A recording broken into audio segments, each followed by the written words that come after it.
Thank you. I'm Chantal Chaudry for the Commission. Morning is the Prime Minister, Justin Trudeau. I'll ask if the witness be sworn or affirmed.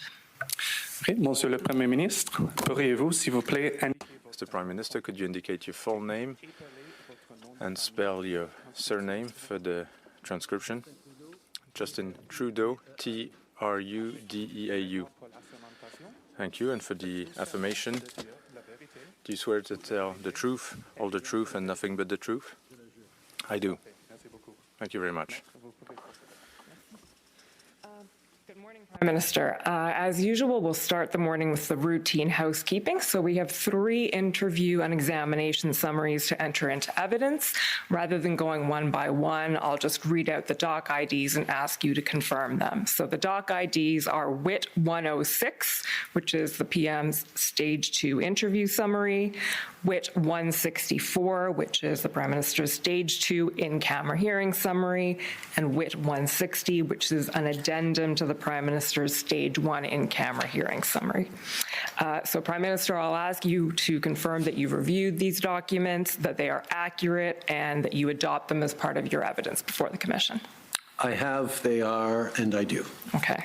And of course, with the caveat, these are publicly disclosable summaries of proceedings that took place in a classified space. Okay, so we have 2 hours this morning and quite a lot of material to get through. We'll start with some things with which you're quite familiar already. Information flow to the Prime Minister. So I'll ask you to start with the mechanics of information flow. In Stage 1 of the Commission's proceedings, you told us that you would receive intelligence in writing, daily or weekly, but that the primary way of informing you, and by the NSIA and the intelligence community, if they really wanted you to know something, would be by briefing you orally. We understand that since then there have been some changes to the system, so can you explain how you now receive intelligence, what the changes have been, and any benefits or drawbacks? Through the first years that I was Prime Minister, I received, as you say, daily or weekly summaries or snippets prepared for the Prime Minister and the office. And when things were put in front of me, I would read them. But as you say, most of the time, the more serious information would be briefed in person with the National Security Advisor at that point. Through the pandemic, things changed through the work that we've done significantly through both commissions, but also through complex times. We've settled on a new model where about once a week, usually on Monday mornings, I receive a package of secure information with a national security officer in the room with me to oversee and handle the documents, where I go through both summaries and in some cases a certain amount of more detailed raw material or at least primary analysis. Takes me about 45 minutes to an hour on given days, and that's sort of the regular baseline. Some of it is incredibly highly classified, some of it is slightly more routine. But on top of that, usually at least once a week, I end up sitting down in a secure room with advisors and officials to talk through some of the more germane or difficult or contentious or urgent intelligence that is being worked on or received at any given moment. Okay. And how's the new system working for you? So the weekly reading period plus the briefings? It is working well. The consuming of information in that weekly briefing is really just that. I will sometimes ask for follow-up questions on this issue or that issue, or verify that, okay, this seems very serious. Reassure me that everyone is taking this very seriously and acting on it, and the client relations officer or CRO will do that. But if there are specific questions I have for the client relations officer. Usually, they will be answered to me in the next meeting I have with the NSIA. Or sometimes there'll be an addendum or a specific document that will be handed to me the following week in answer to the questions I have. In general, I tend to prefer to be able to challenge and ask questions right away of the NSIA, of people in positions of authority or power, to be able to, or influence over the actual collection and operations, to be able to ask them for more details than sometimes comes out. So I tend to prefer those in-person briefings, but having that baseline of a weekly session with a vast range of information is very useful. Okay. Speaking more substantively now in terms of what intelligence is brought to your attention specifically, there's been a lot of discussion in the Commission's proceedings, you may know, about whether or not certain intelligence has reached you, certain information, and whether it should have. And there's also been a lot of discussion about the vast universe of intelligence and information that's out there. One figure we've heard is 70,000 products produced by or published by the Canadian intelligence community per year. So assuming you're not going to read the 70,000, and though not all 70,000 will come into your attention, what is it that you expect to see? What is it that you need to see as Prime Minister? I need to see information that is germane to my role as Prime Minister. And that means things that are directly impacting or threatening Canadians, things that are linked to particular policy decisions we need to make as a government, whether in an approach to a particular issue or region of the world or indeed country, or whether it's looking at improvements that need to be made in our national security legislation or agencies, things where there are perhaps gaps highlighted or tools that would be necessary to act on to combat new threats around disinformation and misinformation that certainly nobody was thinking of 20 years ago to the same degree, or information that's particularly germane if I'm going to a G7 or a NATO meeting or a G20 where I will be interacting with various leaders. Are there things that I need to know about them that are relevant for our interactions or our potential interactions? I guess in general, I mean, I have to trust, and I do, the intelligence officials, and more specifically, my national security and intelligence advisor, to make determinations on what it is that I need to see as a summary, what I need to see as a full analysis, or what I might even need to see in raw intelligence.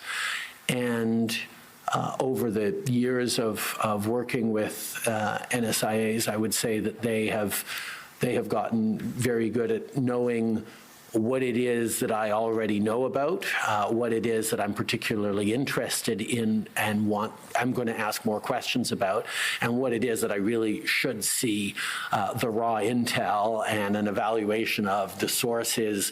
It's a single source but reliable, or a single source and somewhat unreliable, but the information is so explosive that you should have it in your brain.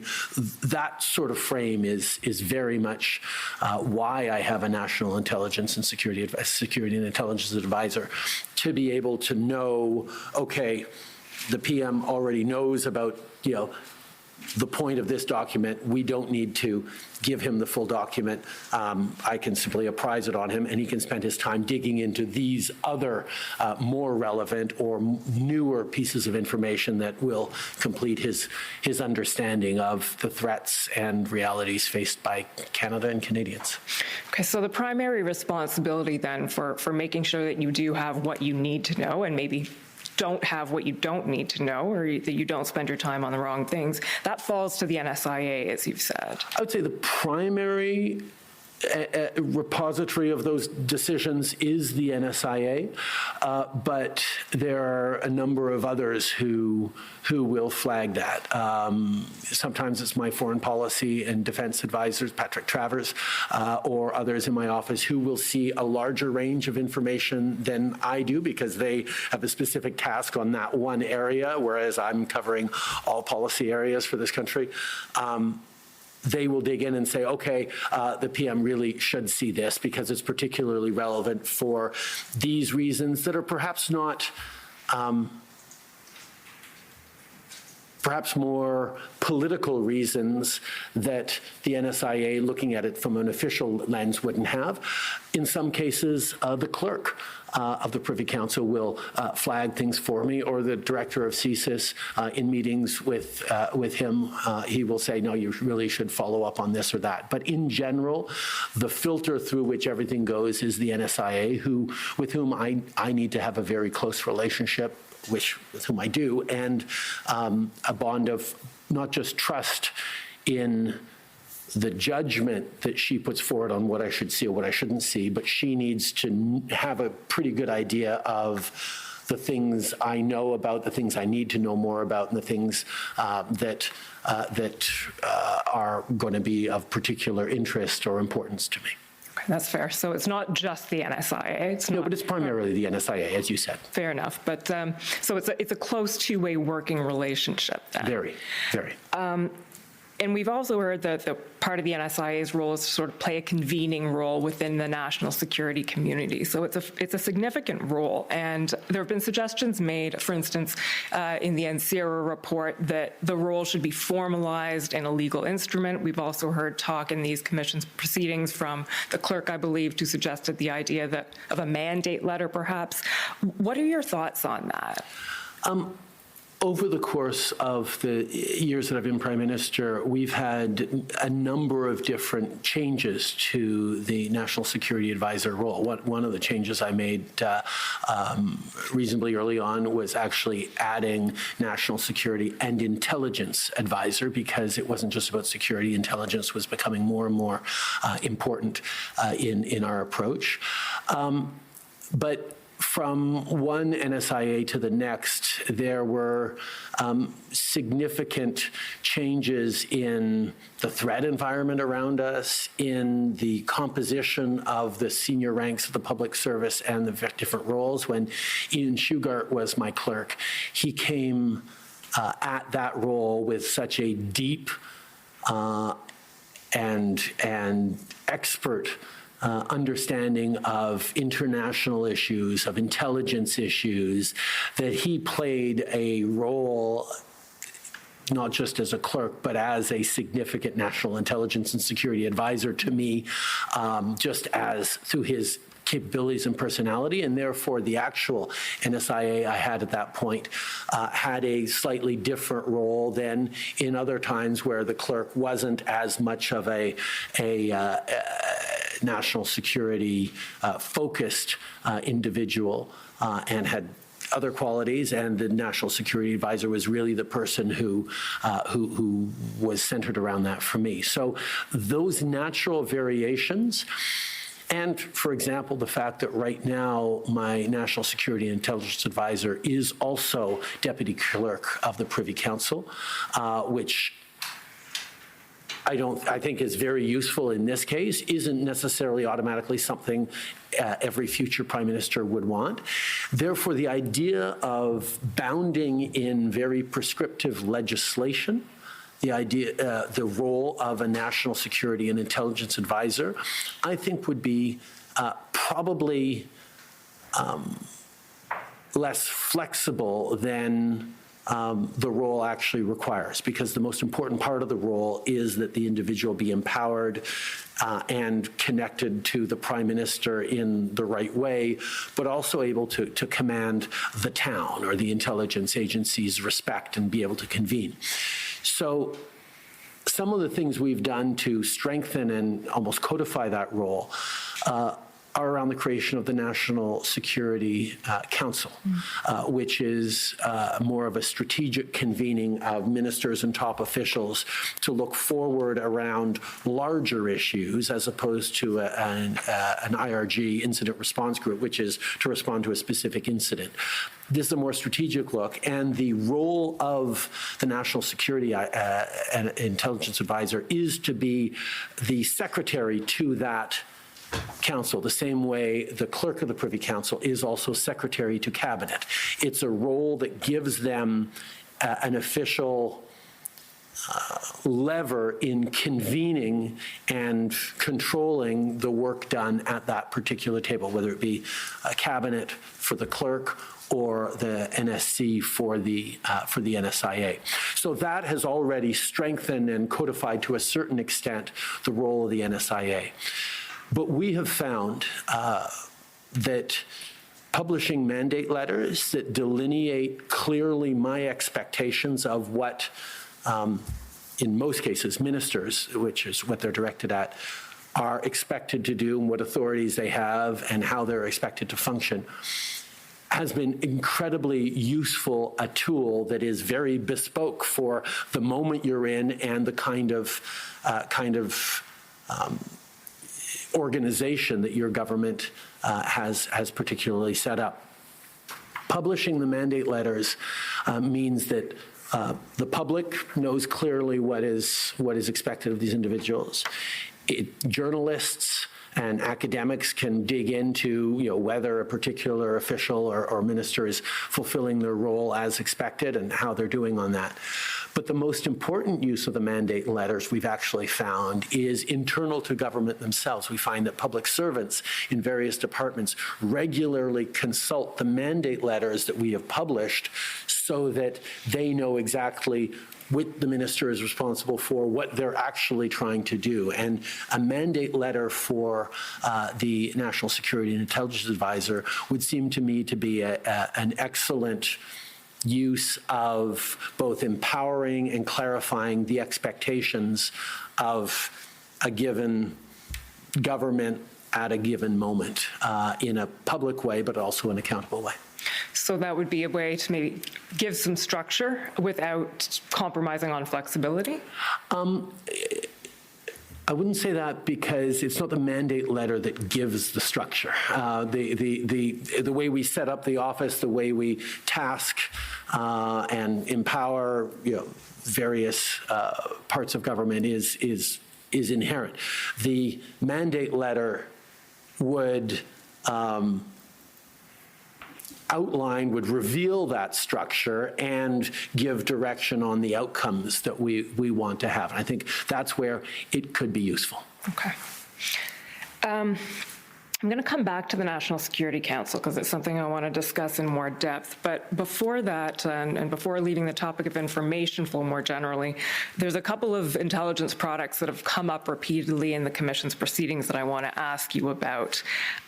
One is called the targeting paper. And so this one is, just to introduce it briefly, a document that was drafted by CSIS in 2021 about the PRC's essentially targeting of Canadian political actors for influence operations. And it wasn't published in 2021. It was published in 2023 and circulated to a small number of public servants. There was a second, more sanitized version with, for instance, names removed, produced of it, and the intention was that would be circulated more widely. And we've heard from the CSIS director, Mr. Vigneault, former director, that in his view that should have been provided to you. So last time we broached this topic, Prime Minister, was in camera, and at that time you'd never seen the targeting paper at all, and I understand that you now have. Okay. Yes.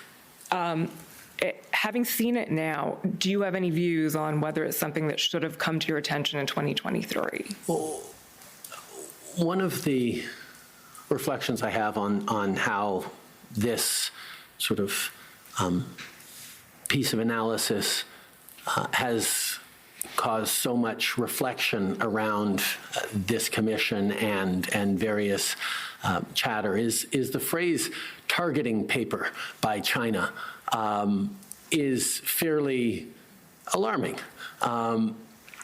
What the targeting paper actually talks about is that China has broadly classified into 3 different groups parliamentarians in their diplomatic activities, some as being positive towards China and perhaps there to engage in constructive ways, others who are neutral or convincible to be more positive towards China, to show up at various events, and others who have demonstrated themselves to be more antagonistic to the Communist Party of China's government by speaking out strongly on the Uyghur issue or on human rights in Hong Kong or on various other of the issues that China doesn't like people to discuss publicly and criticize them on. The fact that Chinese diplomats are categorizing MPs in their outreach abilities into those 3 categories is not itself particularly revelatory to me or new information to me. It is fairly obvious, and it is part of what diplomats do in every country around the world. I mean, when we are busy fighting to defend or renegotiate NAFTA with the United States under the Trump administration a few years ago, we had very clear lists of, okay, this Republican governor could be very helpful to us. This one is going to be a challenge, so let's stay away from them or try and come at them or try to neutralize their influence on others. That's just part of diplomacy right there. I will say that having read the targeting paper in detail now, there were some interesting factoids or tidbits in there that I said, oh, okay, that's interesting. None of them significantly altered at all my perception of China's behavior, China's focus, China's engagement, influence, and in some cases interference in Canada to any significant degree. And I count on my national security and intelligence advisor to look at various products to make a determination whether or not they are ready to go to the Prime Minister. I think in both of these cases, the papers were at the other special report that you're going to be talking about in a moment were not in a final form according to the NSIA, and therefore there wasn't a decision made to pass it along to me. I have to trust the NSIA's judgment, as I said before, in knowing what is going to be useful for me, what is going to be an appropriate use of the 10 or 15 minutes worth of time that would take to go over a document like this, whether it adds to my knowledge or whether there, in those 10 or 15 minutes that she has to submit other information to me, there is more germane or more relevant information that she thinks would be a better use of my time. The determination was made in the case of this targeting paper, or the targeting paper didn't get to me because of decisions made by the NSIA or not made by the NSIA in terms of not choosing to pass it along. And I have faith, having looked at the papers, that it was indeed the right decision by the National Security and Intelligence Advisor, that it wasn't a document that significantly added in a relevant way to my understanding of the situation. Okay. Just for clarity of the record, the evidence we actually heard from the NSIA at the time, Jody Thomas, was that she never received the final version. So she never even made that decision that it wouldn't go up to you. But so you brought out a couple of interesting themes in that answer, and one of which, yes, you've been paying attention, because the next document I was going to ask you about is the PCO special report. So why don't I go there, and then I'll ask you some more general questions about the 2 of them. So the special report then was the product produced by IAS, the PCO Intelligence Assessment Secretariat, late 21, early 2022. And this was, for everyone's benefit, drafted in collaboration with CSIS, and essentially an overview of PRC foreign interference activities in Canada. This, as you've said, is one that wasn't finalized and ultimately never reached you, and that you have now read. So in that time period where this was under discussion would be winter, spring 2022. And now having read it again, and you may have given part of this answer already, but is that something you would have wanted to have at that time? And are there any problems ensuing from the fact that you did not receive it then?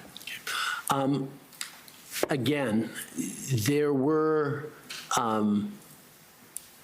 elements and facts and examples in there that I had not seen before. But the overview and the pulling together of information, while useful, I'm sure, for people who were coming at this without the kind of regular briefings that I got, could have been very useful.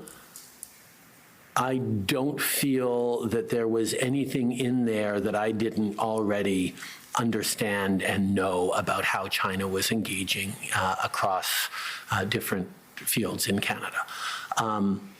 It wasn't particularly new. It was a very useful and good piece of work that combined and compiled everything, and for someone new to the job would have been extraordinarily important. Even not just new to the job of Prime Minister, new to a role in the office, or trying as an introductory level of okay, now you need to understand this. But it was a compendium of many themes that I have been grappling with over the past number of years in regards to China. And I, again, feel that the NSIA was justified in not feeling that it was imperative that they put it rapidly on my desk, particularly because, as you say, it wasn't yet in its final form. Okay. We're actually going to move to I'll come back to some of the questions I was going to ask you in themes around that, but I'm going to move to a different topic for now, which is unclassified briefings to parliamentarians. And for this, I'll ask the court registrar to pull up COM 363, please.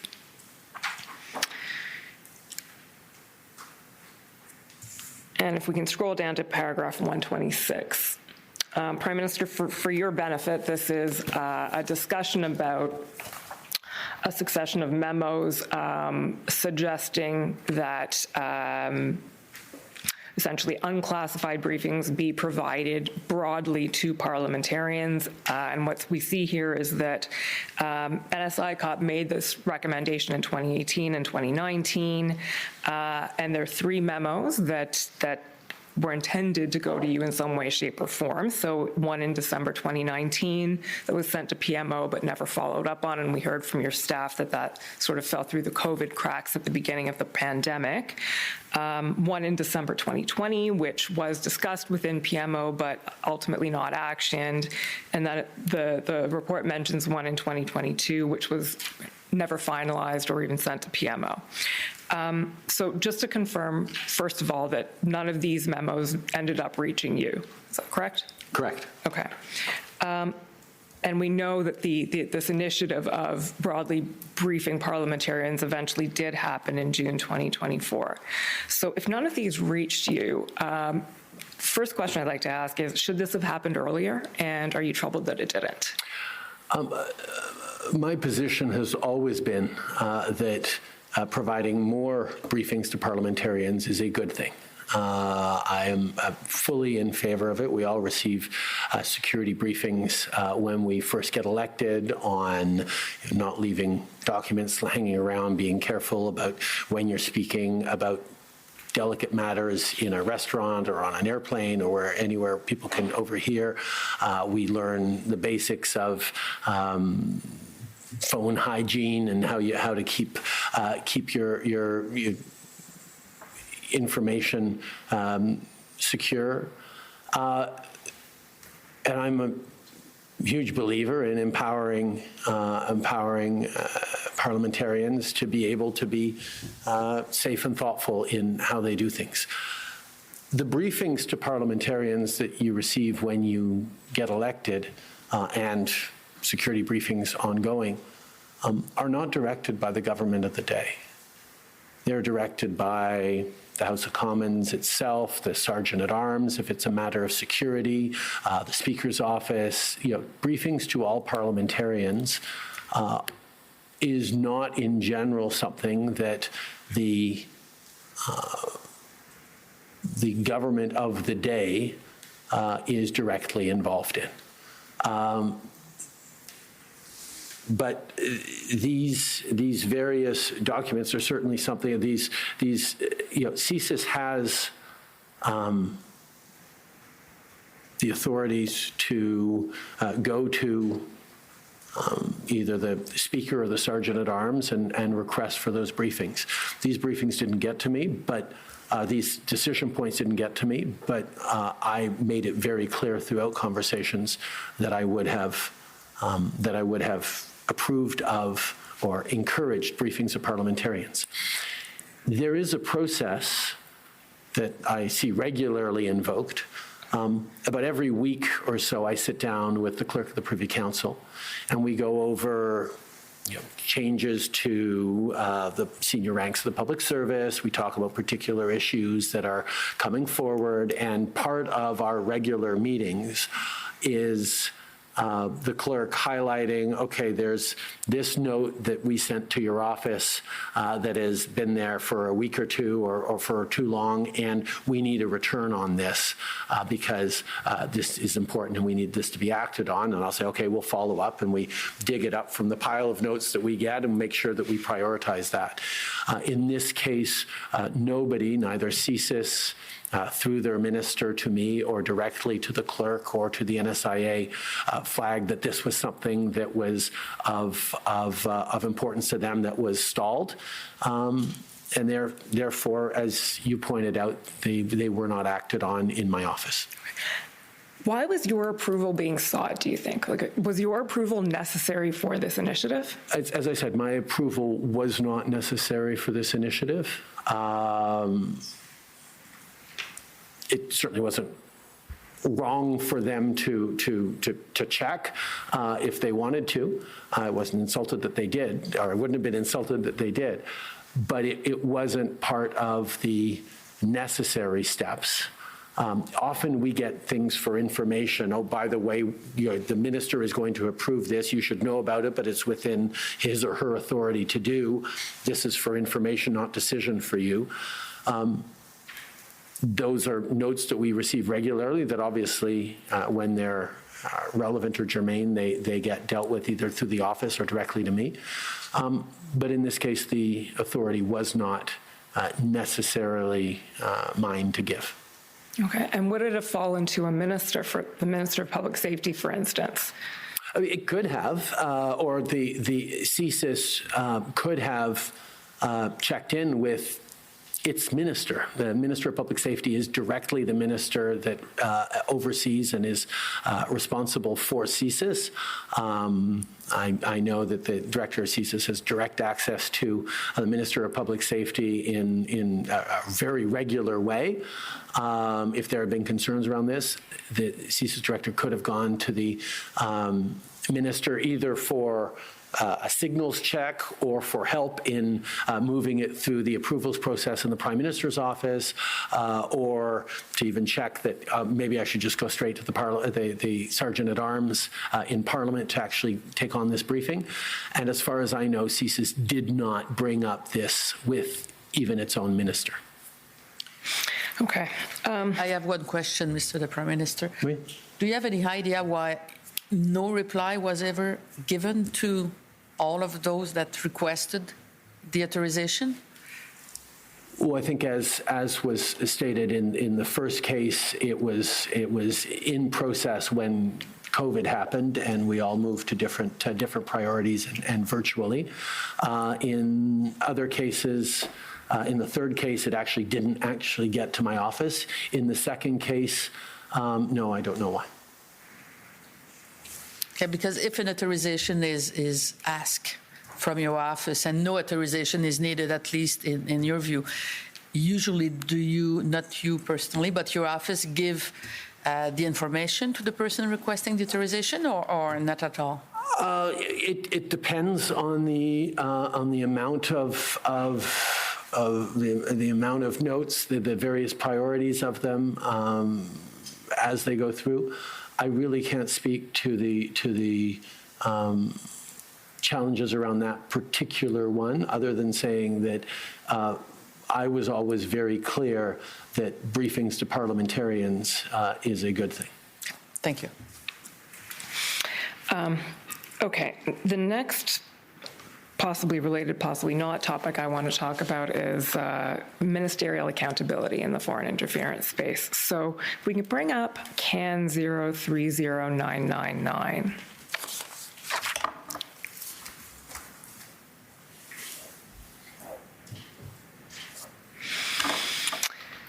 Prime Minister, these are notes. This is not something you would have seen. This is notes or minutes from DMFI, which is Deputy Ministers on Foreign Interference Committee meeting in April 2023. And if we can just scroll down so we can see the third and fourth bullet there. The NSIA at the time here was Jody Thomas, and this is a discussion that was had at that meeting on essentially where ministerial accountabilities lie in the foreign interference space. So if we see that, I think it's the third bullet on the page, the NSI mentioned that the day before public safety, the clerk and deputy clerk had a discussion about foreign interference, during which the clerk mentioned that the ISR, so this is in the period where the independent special rapporteur was doing his work, it seems as though they're comfortable with the panel in sight, but what's becoming more obvious is gaps on how FI is handled between elections, specifically what's the role of deputies, staff, and where's the ministerial accountability more broadly. The second bullet then says, as a result, the NSIA has asked PCO to begin work on mapping this. So how is intelligence circulated? How are ministers informed? How do they exercise their ministerial accountability? The governance, she says, seems to work well at the deputy level and even between PM and PMO, but that gap at the ministerial level may be a concern. So we discussed this a bit with the NSI at the time, Jody Thomas, and what she said about this, and the reference for the record is at WIT 151, paragraph 81. I won't bring it up, but I'll just tell you about it. The conversation around ministerial accountability was that in the NSI COP and NCIRA reports, as well as the media leak discussions, everything needs to go to the PM. But in fact, in a Westminster style of government, ministers have accountabilities. So that was the nature of the discussion that was being had at this meeting. From your perspective, how does this play out? Was there an issue with ministerial accountability in the foreign interference space? I think what you're outlining is sort of the second part of the conversation. The first part of the conversation is clear to me, and I can't really speak to what Jody was sort of digging into there. But it's very clear from the first bullet the gaps on how FI is handled in between elections. I think the important thing to remember is when we created the site task force, the panel of 5, it is because during an election, during the writ period, the government is in caretaker mode. So there actually are significant limits on how and whether ministers and the prime minister continue to be ministers or prime ministers even during an election. But they are limited in what they can actually go out and say, particularly if they're about to say that an opposition party is compromised or benefiting from interference by a third country in an election context. That would be destabilizing and you know of concern to do. That's why we set up the panel of 5 top public servants to be able to address during a writ period and publicly speak to what a particular piece of foreign interference is trying to have as its impact on an election. That makes total sense as a structure during elections. But during a by-election, where we've actually made sure that the site looks in on that, you don't have a caretaker convention. During a by-election, the government continues to be the government. The Minister of Public Safety or Foreign Affairs or the Prime Minister continue to be fully empowered to do all their works. And therefore, it would be during a by-election if there was a significant concern that a particular country was engaging in massive misinformation, disinformation, it would normally be the minister who would do that, who would talk about that, be accountable for that communications and those actions. But because of the partisan nature of the event that is a by-election, there's a discussion on, well, whether that ministerial accountability should be there around that, or whether officials should take on the communications, even though it's not in a caretaker convention. There are arguments to be made on both sides, and that's the kind of issues that we're grappling with around interference in our democratic institutions and the fact that one party was selected by Canadians to wield the full authority of the state, which in general times is very clear and, hopefully without partisan spin or questioning, but in situations of electoral contexts become more delicate. So where we could say, oh, the caretaker convention means that government is not fully active and leaning in as ministers and prime minister during an election period, what you actually do during a by-election is the question that they're digging into around ministerial accountability. Okay. Well, let me take you back to the National Security Council at this point. And can you tell us a little bit about how and why that council was created? We understand I think it was September 2023 it was stood up? Very rapidly after 2015, we created a mechanism to deal with various crises, whether it be a particularly dangerous storm or flood or weather event that was affecting a particular part of the region that required engagement from multiple ministries. You can imagine transport having to weigh in, environment and climate change coming to the table. Maybe there's a national security nexus, so the public safety minister needs to be there for overseeing policing. We created something called an incident response group. And this could involve either a natural disaster or a specific terrorist threat that we saw coming or needed to respond to after it actually hit. Various responsive, specific measures where we would gather the relevant ministers and the top officials, the deputy ministers, around the tables, and everyone would contribute in discussions, as opposed to often cabinet meetings or cabinet committees where the ministers usually speak for their departments and their officials. Maybe a deputy minister will weigh in at one point and complete what the minister says. But in general, the conversation is ministers are speaking for their departments around committee tables. The IRG, Incident Response Group, was useful in that it elevated the deputies to be full participants around the table. So you had both the political lens and the top officials lens dealing in a very open way that allowed us to coordinate across bodies on a specific incident that happened. And we, unfortunately, because of the times we're in, have been using incident response groups much more regularly than I think we ever hoped to over the past number of years. But we realized in having those conversations that sometimes those conversations would have a stretch at the last part that said, okay, how do we then strategically look forward to the next incident like this and already prepare for being able to better deal with it? And we said, well, that's not really responding to this incident. There is a need for a larger outlook, a more strategic outlook where we can sit down and gather everyone around the table to talk about a particular theme and position Canada strategically over the coming decade, perhaps, in our positioning. There have been a number of those meetings already, and they have proved incredibly useful, where ministers and deputy ministers and heads of agencies that in relevant positions are all gathered around the same table. It's managed by the Prime Minister, but the NSIA is secretary to that council, and it allows us to dig in on a very significant and specific theme.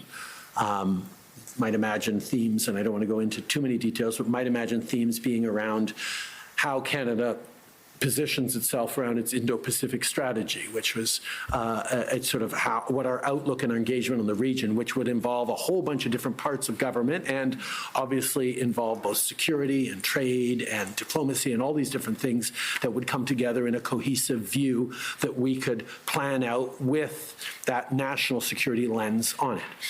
Or another one was how we're approaching our critical minerals. The opportunity Canada has to be a supplier of the critical mineral ingredients to both the green and the technological transformation the world's going through that is right now perhaps constrained in supply by a particular country. Canada stepping into that space and being able to be a reliable supplier of critical minerals that are essential to national security around the world is a theme that is worthy of a big strategic discussion. So that's how we created the National Security Council, and in its meetings so far, it has proved an extraordinarily effective tool. Okay, so it's, just to summarize a little bit of what you said, it's a strategic body, essentially, specifically on national security issues, which now brings, as you say, both deputies and ministers to the table, sort of along the lines of taking the model of the IRG in that sense, but not ad hoc. It's something that's more long-term and strategic. It's not regularly scheduled. We don't have one every couple of weeks. It is thematically. When there is an important discussion to be had, we will convene. I mean, they come together at regular intervals, and we plan what the next ones will be. But we could have, one every few weeks, like we could go a month or two without having one, depending on the theme, the time of year, all those things. So it's not as rigidly scheduled as, say, cabinet meetings or even cabinet committee meetings, but it is a legitimate, powerful tool. But you're right, it's not entirely ad hoc, but it is not regularly scheduled. Okay, so and I appreciate that you don't know, or you can't speak to the discussion we were looking at in the DMFI minutes here, but in terms of getting the people around the table and having these conversations, and I understand it's not a cause and effect thing necessarily, but does that assist in ensuring that there is sort of those conversations happening between ministers in the national security space? Yes. Okay. And in the timing of its creation, September 2023, why was that the right time to do it in your view? I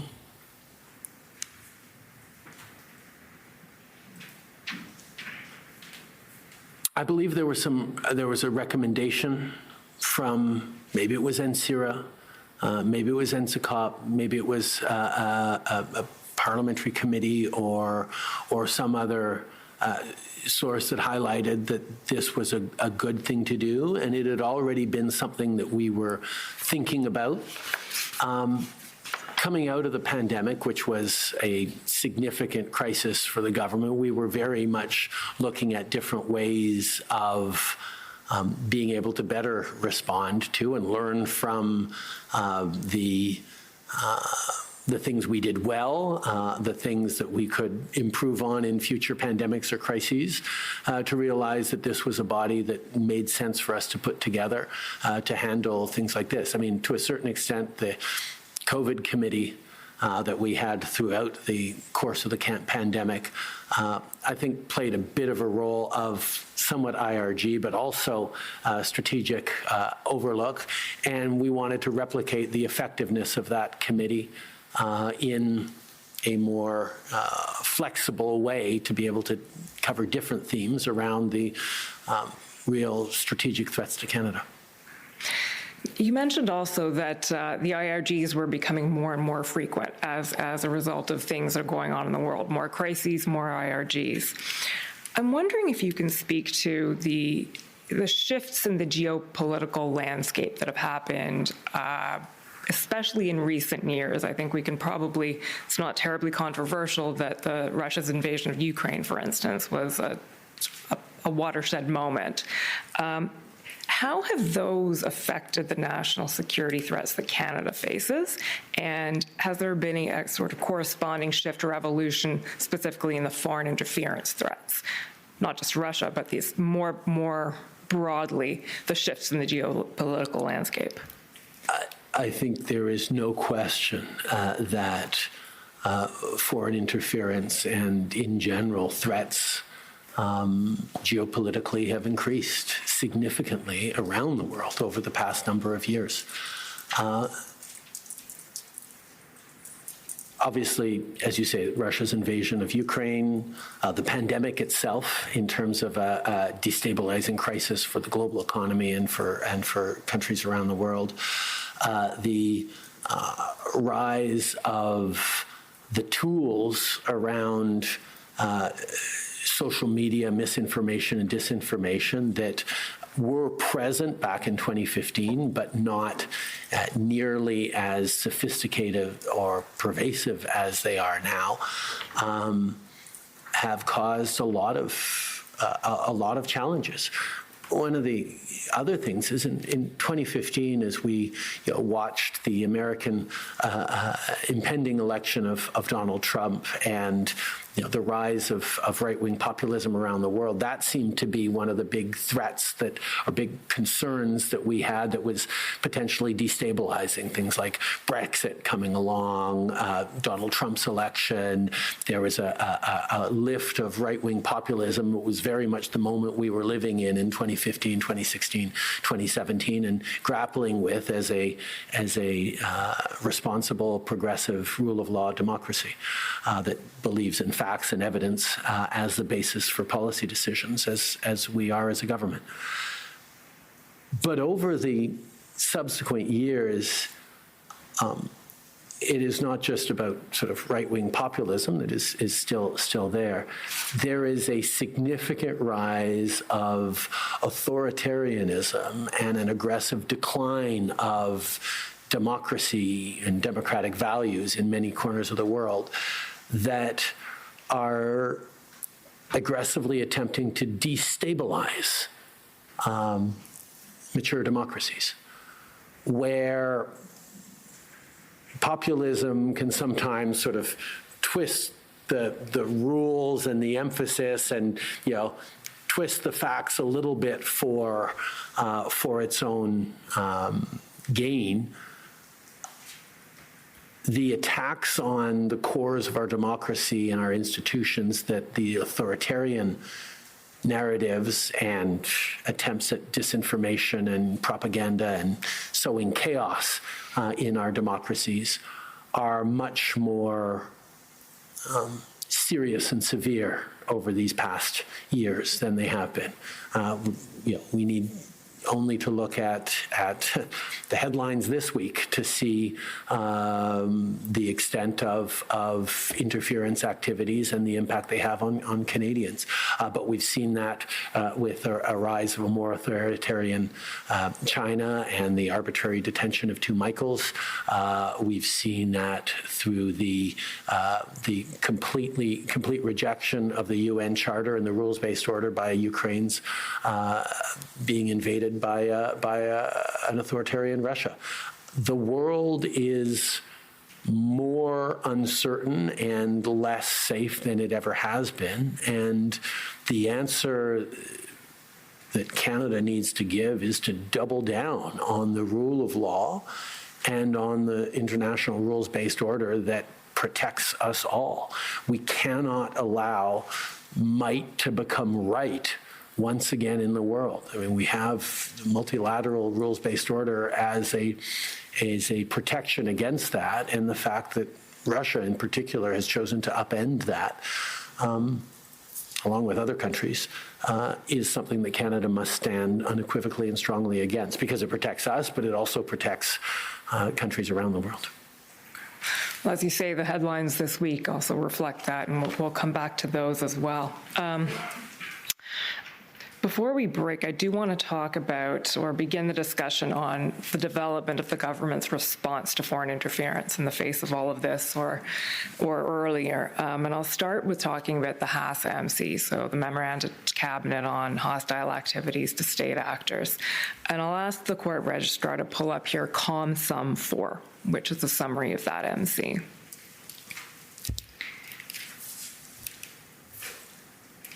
So this, we know, is a major cabinet initiative in the foreign interference space that has been discussed in the Commission's proceedings. If we can zoom out so that you can see the 4 bullet points, essentially. Next page, there we go. 1, 2, 3, 4. So we see a number of elements in the strategy here. One is the first broadly endorsement of the counter HASA strategy. The second is a strategic whole-of-government communications approach. The third is consultations on legislative tools, the CSIS Act, Criminal Code, and the Security of Information Act. And the fourth is new capabilities for the RCMP. So in all of this, we know that parts of this at least eventually became the legislation that we know fondly as Bill C-70, which was introduced into Parliament in spring of 2023 and recently passed into law in, I believe, June 2024. So first question I want to ask is what happened in that 2-year interval? So the HAS-MC being ratified in June 2022 and Bill C-70 coming into law in June 2024. It took 2 years for that to develop. Can you explain why that happened, and did it happen quickly enough?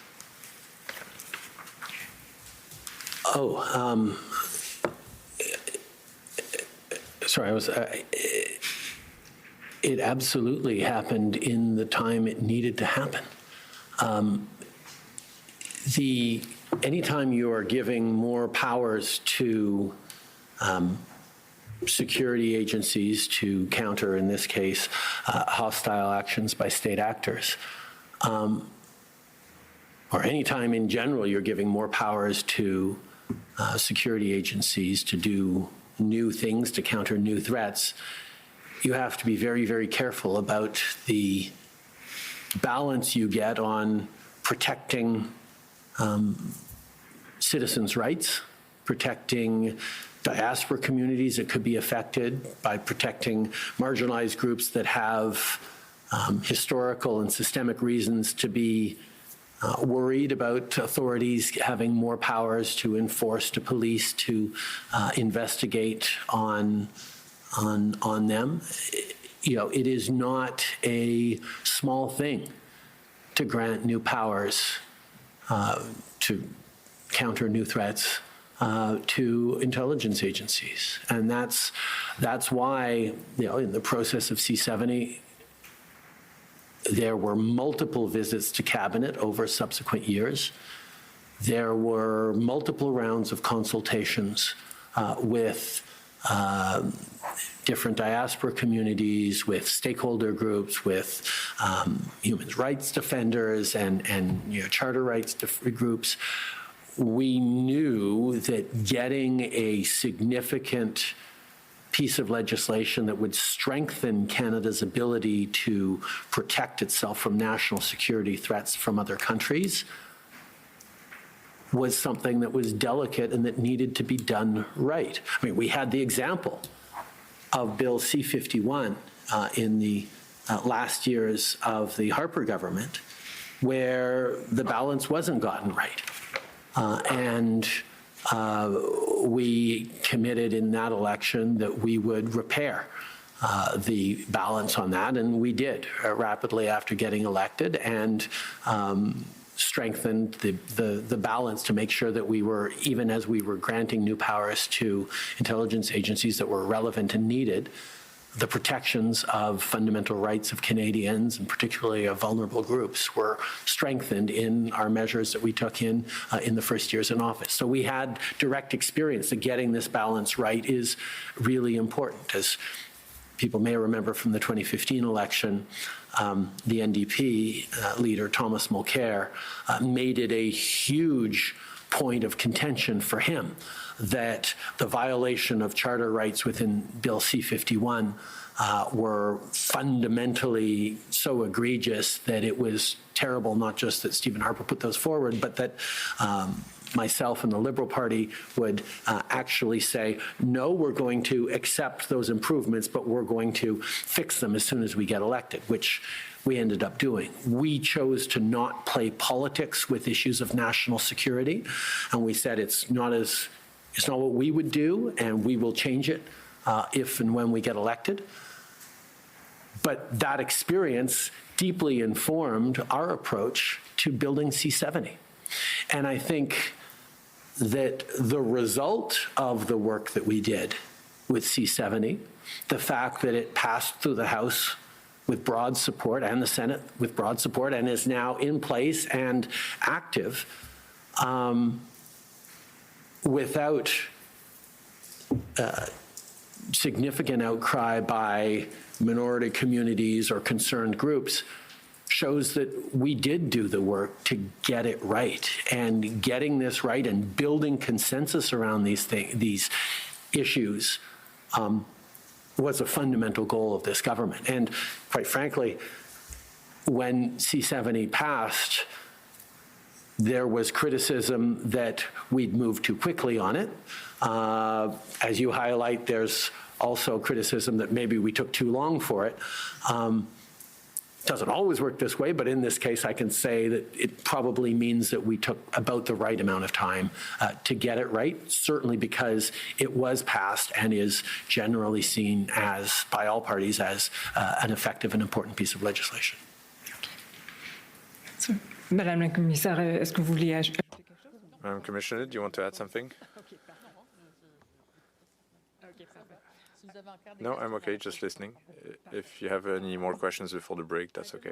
Prime Minister, the second question I want to ask on that is it enough? One of the Bill C-70, obviously countering foreign interference, countering hostile activities of straight actors is an even broader term, but one of the criticisms we've heard is that the government has not done enough in this space and has not done enough to counter what is now a recognized threat. How would you respond to that? Well, I think, first of all, I mean, I'd heard that criticism as well, or the frame that, well, since you had to, do C-70, obviously there was a mistake in the powers that CSIS or intelligence agencies didn't have before. You're correcting a mistake or an error or a shortcoming that existed before you corrected it. And I think that's the wrong way of looking at it. I think we were in a situation where the threats are constantly evolving, whether it's newer technologies, the advent of AI, the shifting and pervasive impact of social media in how people collect their news and understand the world around them, and the vulnerability to foreign interference and misinformation and disinformation that comes through that vector that wasn't the case even 10 years ago. The shifting geopolitics, where you have more assertive authoritarianisms, countries like Russia willing to invade a neighbor on the flimsiest of justifications, means that the world is changing in very real and dangerous ways that require us to step up. And at no point would I say that C-70 is enough and we can now sit back and coast on this for the next few decades because there will be no need to adjust and add more. That would simply be irresponsible. There is always going to be more work to do on ensuring that our agencies have the necessary tools to keep Canadians safe, while at the same time protecting the freedoms and rights of everyone in this country. And that is the constant, rigorous, responsible work that a government needs to do, to constantly questioning, well, what more can we do to keep Canadians safe given these new threats, given these new challenges? How is the best way to do it while upholding the democratic and fundamental values and freedoms that is important to Canada? That's a constant debate in which not just the government, but stakeholders, communities, and even opposition parties have, and all parliamentarians have an essential role to play in. It shouldn't be about partisan disagreements, whether, or a basis for partisan attacks when it comes to the question of protecting Canada's citizens, its institutions, and its sovereignty. And the kinds of debates we were able to have around C-70 and the kind of consensus that we had around getting it passed indicates that, to a certain extent at least, there is an understanding amongst parliamentarians that we shouldn't be politicizing or overly partisan in our approach on these issues of fundamental safety. We need to challenge, we need to make sure we're getting the balance right, and that different parties coming from different perspectives with substantive challenges to it is a really important piece of it.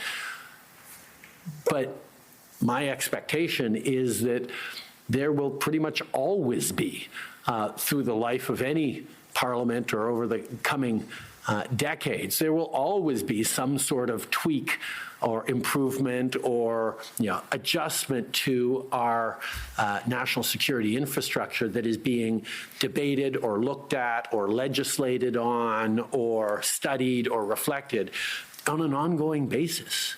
Keeping Canadians safe is not a one-day job. It's a constant, regularly updated, foundational priority for every government every single day. And it'll come together in certain pieces of legislation, but there's always going to be more to do, and that is the work that government continues to do. This might be a good time for the break. Okay, so we'll take a 20-minute break and we'll be back at 11.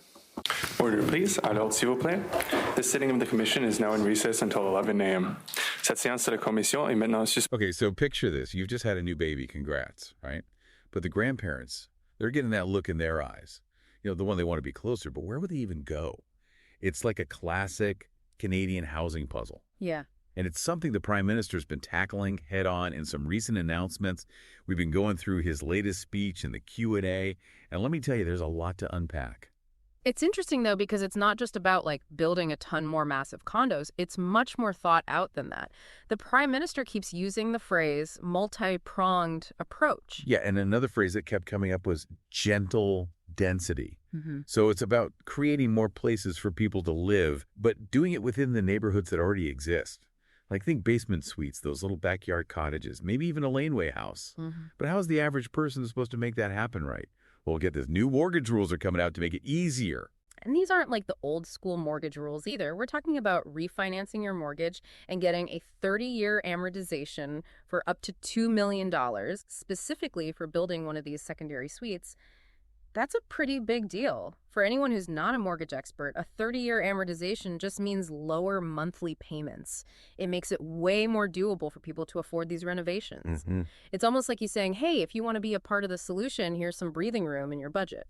So instead of just depending on the big developers, he's giving everyday Canadians the power to maybe become landlords, even if it's just for their own family. Exactly. It's a really interesting approach. Imagine having your parents close by in a cozy little backyard suite, or giving your adult kids a head start with a place of their own. It's all about making it possible for more Canadians to own a home and maybe even live with multiple generations under one roof. Okay, but here's the thing.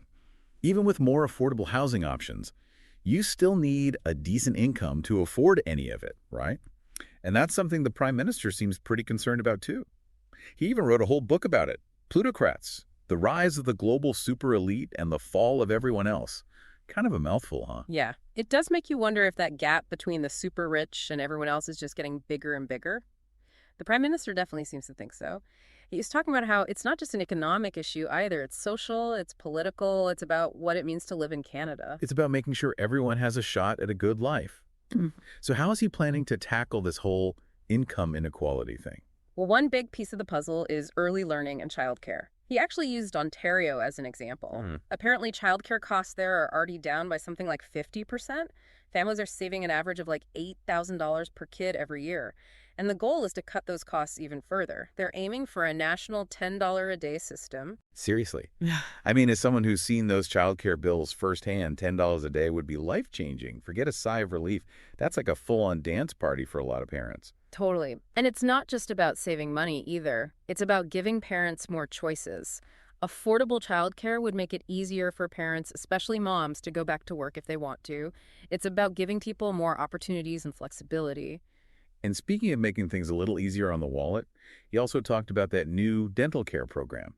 Sounds like a lot of people are already signing up for that. Something like 2 million Canadians and counting, I think he said. Which makes sense, right? Dental care is so important, but it can get really expensive. This program is supposed to help with that so people don't have to choose between paying their bills and taking care of their teeth. It's about having peace of mind, knowing you can get the care you need without going broke. Exactly.